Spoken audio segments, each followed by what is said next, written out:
Secretary of State Marco Rubio is in the Middle East this morning, working to get Gulf nations on board with the agreement that the U.S. is right now trying to negotiate with Iran about ending the Iran war. One issue that has become central is Iran's insistence that the fight between Israel and Iran-backed proxy Hezbollah in Lebanon be part of the broader U.S.-Iran negotiations. Marco Rubio saying those two things should be two separate issues.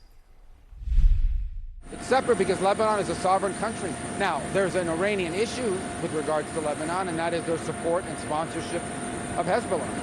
And so that factor will be discussed as part of our conversations with the Iranians.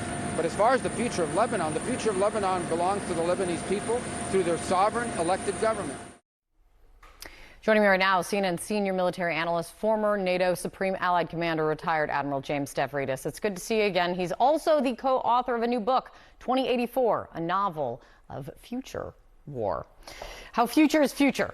I think we're going to see it well before 2084, though, my friend. What do you think of this argument that Rubio is now trying to make, considering that Iran has tried to link these two war fronts, if you will, since the very beginning of this conflict?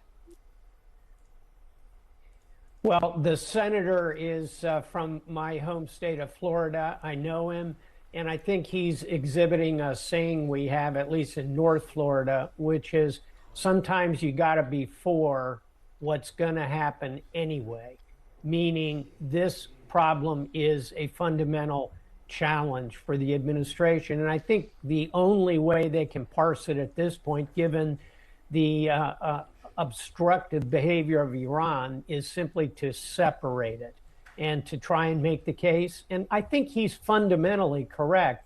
It ought to be able to be resolved between Israel, Hezbollah, and Lebanon without the interference of Iran.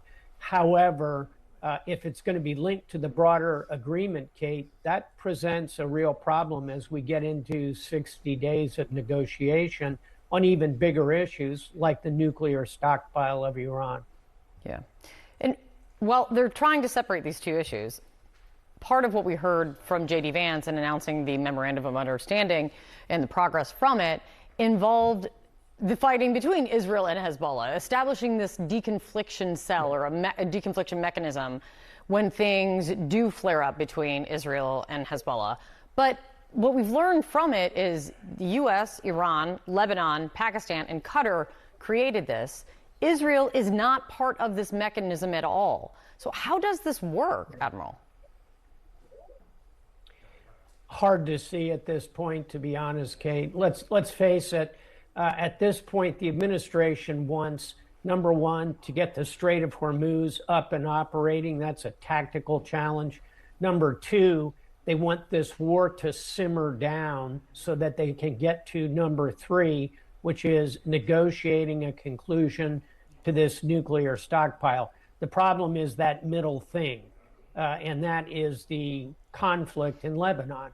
So I don't think these kind of mechanisms are going to be fruitful as long as Hezbollah keeps raining rockets and missiles on Israel. And they're doing that with the authority at the behest of Iran. And bottom line, Kate, Iran wants to drive a wedge between the U.S. and Israel, and they've discovered this is a pretty good place to do it.